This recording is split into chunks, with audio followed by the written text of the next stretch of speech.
The Communist Manifesto by Karl Marx and Frederick Engels. Chapter 1. Bourgeois and the Proletarians. The history of all hitherto existing society is the history of class struggles. Freeman and slave, patrician and plebeian, lord and serf, in a word, oppressor and oppressed, stood in constant opposition to one another, carried on an uninterrupted, now hidden, now open fight, a fight that each time ended either in a revolutionary reconstitution of society at large or in the common ruin of the contending classes. In the earlier epochs of history, we find almost everywhere a complicated arrangement of society in various orders, a manifold gradation of social rank. In ancient Rome, we have patricians, knights, plebeians, slaves. In the Middle Ages, feudal lords, vassals, guild masters, journeymen, apprentices, serfs.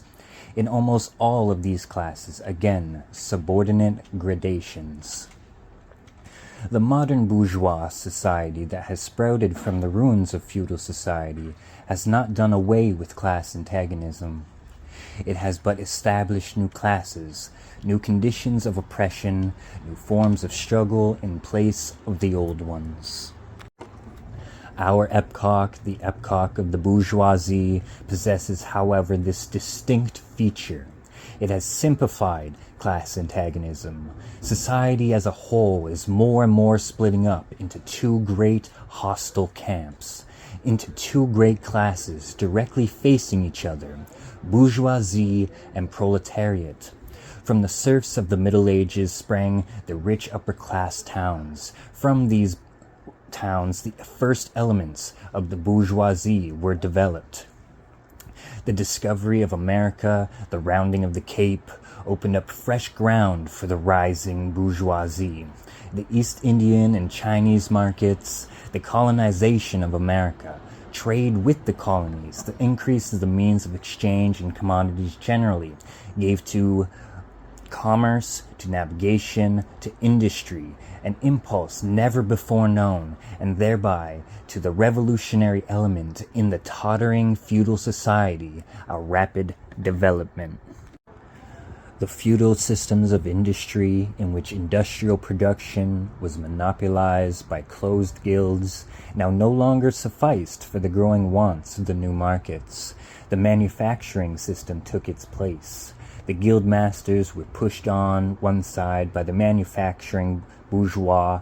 Division of labor between the different corporate guilds vanished in the face of division of labor in each single workshop.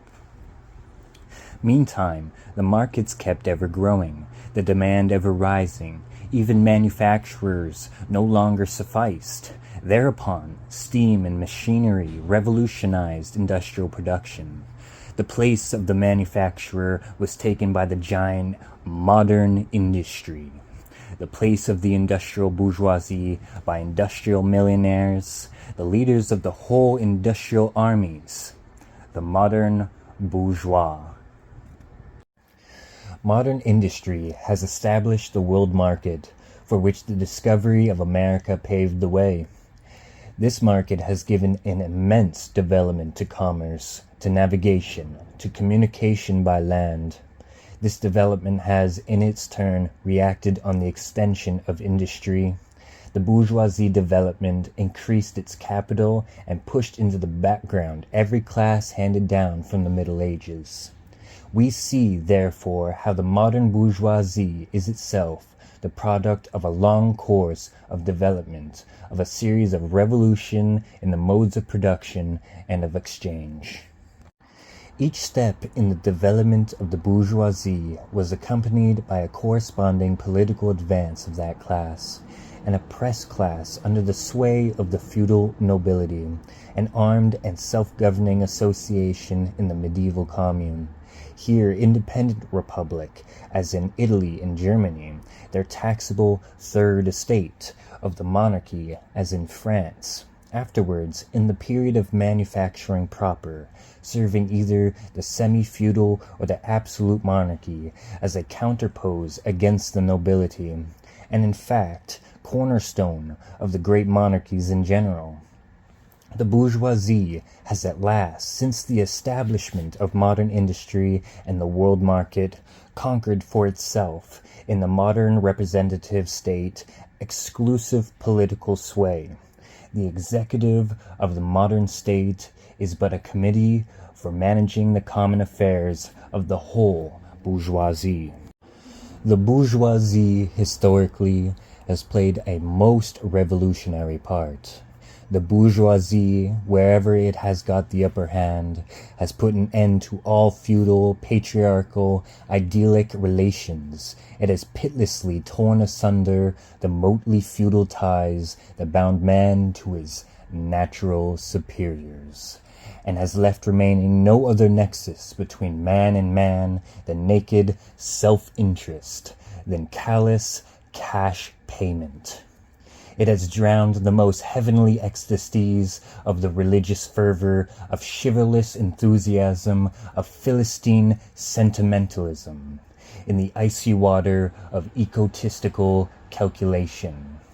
It has resolved personal worth into exchange value, and in place of the numberless indefeasible charted freedoms, has set upon that single, unconscionable freedom, free trade.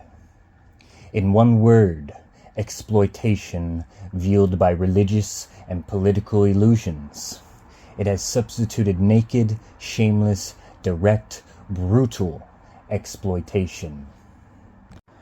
The bourgeoisie has stripped of its halo every occupation hitherto honored and looked up to with reverent awe. It has converted the physician, the lawyer, the priest, the poet, the man of science, into its paid wage laborers. The bourgeoisie has torn away from the family its sentimental view, has reduced the family relation to a mere money relation. The bourgeoisie has disclosed how it came to pass that the brutal display of vigor in the Middle Ages, which reactionaries so much admire, found its fitting complement in the most slothful indolence. It has been the first to show what man's activity can bring about. It has accomplished wonders far surpassing Egyptian pyramids, Roman aqueducts, and Gothic cathedrals. It has conducted expeditions that would put in the shade all former exoduses of nations and crusades. The bourgeoisie cannot exist without constantly revolutionizing the instruments of production, and thereby the relations of production, and with them the whole relations of society. Conservation of the old modes of production in unaltered form was, on the contrary, the first condition of existence for all earlier industrial classes. Constant revolutionizing of production, uninterrupted disturbance of all social conditions, everlasting uncertainty and agitation distinguished the bourgeoisie epoch from all earlier ones. All fixed, fast frozen relations with their train of ancient and venerable prejudices and opinions are swept away. All new formed ones become antiquated before they can ossify. All that is solid melts into air. All that is holy is profaned.